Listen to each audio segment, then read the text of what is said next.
हरे कृष्णा, राधे राधे। आप सभी का इस YouTube चैनल पर हार्दिक स्वागत है। आज मैं आपको इस वीडियो में बताऊंगी भाद्रपद मास के शुक्ल पक्ष की जो एकादशी होती है इसे किस नाम से जानते हैं और यह व्रत कब रखा जाएगा, व्रत का पालन का समय क्या रहेगा, पूजा का शुभ मुहूर्त क्या रहेगा, पूजा विधि, संपूर्ण जानकारी मैं आपको देने वाली हूँ। तो आप वीडियो को अंत तक जरूर देखिएगा। देखो कि भाद्रपद की जो मास की एकादशी होती है इसे हम परिवर्तनीय एकादशी के नाम से जानते हैं। यह 14 सितंबर शनिवार को रखा जाएगा। इस दिन भगवान श्री हरि विष्णु की विधि विधान से पूजा करते हैं, व्रत रखते हैं। सभी एकादशी श्री हरि नारायण को समर्पित होती हैं। यह एकादशी से सभी पापों से मुक्ति दिलाने वाली होती है, मोक्ष की प्राप्ति कराने वाली होती है। परिवर्तनीय एकादशी का महत्व इसलिए भी खास माना जाता है क्योंकि मान्यता के अनुसार इस तिथि पर भगवान विष्णु पाताल लोक में चातुर्मास की योग निद्रा के दौरान करवट बदलते हैं, इसलिए हम परिवर्तनीय एकादशी के नाम से जानते हैं।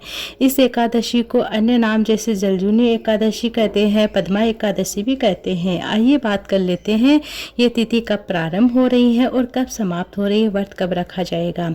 परिवर्तनीय एकादशी तिथि प्रारंभ हो रही है 13 सितंबर शुक्रवार को रात 10:30 पर अर्थात 10:30 बजे से यह तिथि प्रारंभ होगी और 14 सितंबर शनिवार को 8:41 के आसपास ये तिथि समाप्त हो रही है। इसलिए उदय तिथि को ध्यान में रखते हुए परिवर्तनीय एकादशी का व्रत 14 सितंबर को रखा जाएगा। 15 सितंबर को सुबह 6:06 से 8:38 तक व्रत का पालन आप कर सकते हैं। 15 सितंबर को सुबह 6:06 से लेकर 8:34 के आसपास अपने व्रत का पालन कर लीजिए। अब जान लेते हैं परिवर्तनीय एकादशी का क्या महत्व होता है। परिवर्तनीय एकादशी के दिन व्रत रखने से व्रती के जीवन में सकारात्मक बदलाव आता है, नेगेटिविटी एनर्जी दूर होती है, उनको अक्षय पुण्य की प्राप्ति होती है। इस दिन स्नान दान करने का भी विशेष महत्व माना जाता है। एकादशी के व्रत को करने से भगवान श्री हरि विष्णु नारायण जैसे कि घर में जो भी आर्थिक संकट है वह दूर होते हैं, आपके घर की सुख समृद्धि बनी रहती है। इसलिए व्रत करने वाले को भगवान सांसारिक जीवन की बाद इस व्रत को करने वाले को भगवान श्री हरि विष्णु नारायण का सांसारिक जीवन में जो भी परेशानियां आ रही है वह दूर होती हैं, अपने चरणों में स्थान देते हैं भगवान श्री हरि विष्णु नारायण।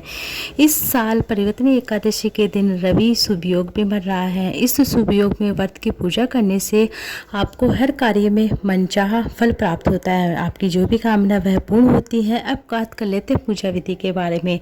परिवर्तनीय एकादशी के दिन सुबह जल्दी उठकर सूर्योदय के वक्त स्नान आदि नित्य कर्मों से निवृत्त होकर सूर्योदय को जल देकर अपने दिन की शुरुआत करें, व्रत प्रारंभ करें, व्रत का संकल्प लें। उसके बाद आप एक जो भी आपके पास चौकी है, लकड़ी का पाटा चौकी जो भी है, उसके ऊपर पीला या लाल रंग का कपड़ा बिछाकर भगवान श्री हरि विष्णु की प्रतिमा स्थापित करें। उसके बाद भगवान का पंचामृत से अभिषेक करें, पूजा करें। उसके बाद व्रत करने का संकल्प लें। अब विष्णु भगवान को पीले फल, पीले फूल चढ़ाएं, साथ ही धूप दीप नैवेद्य आदि अर्पित करें। इसके बाद एकादशी की कथा सुने और अंत में भगवान की आरती करें, श्री हरि विष्णु नारायण की आरती करें। इस तरह से पूजा की जाती है। अब जान लेते हैं व्रत में हमें किन चीज़ों का सेवन नहीं करना चाहिए। एकादशी व्रत के दिन क्रोध से बचना चाहिए। भोग में बाकी प्रसाद को ग्रहण करें लेकिन तुलसी दल ग्रहण ना करें। कहा जाता है कि एकादशी व्रत के दिन बाल नहीं धोना चाहिए। एकादशी व्रत के दिन घर में झाड़ू जैसे पोछा झाड़ू होती है वह पहले ही साफ सुथरा कर लेना चाहिए, उसी के बाद पूजा करनी चाहिए। व्रत के दौरान किसी की निंदा नहीं करनी चाहिए, झूठ कपट ऐसे बातों से हमें दूर रहना चाहिए। और व्रत के दिन हमें शुद्ध सात्विक भोजन करना चाहिए। तामसिक भोजन जैसे मसूर उड़द तामसिक भोजन होता है, चने की दाल होती है, इनका सेवन हमें इस दिन नहीं करना चाहिए। चावल का भी सेवन इस दिन नहीं किया जाता। इस तरह से पूजा की जाती है।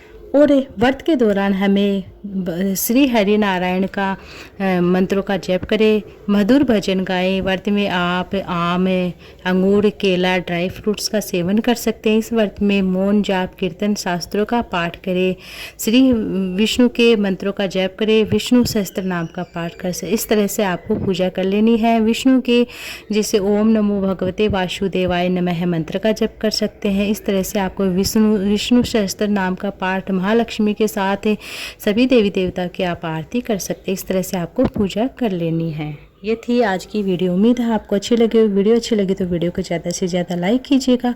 कमेंट बॉक्स में ओम नमो भगवते वासुदेवाय नमः जरूर से लिखिए।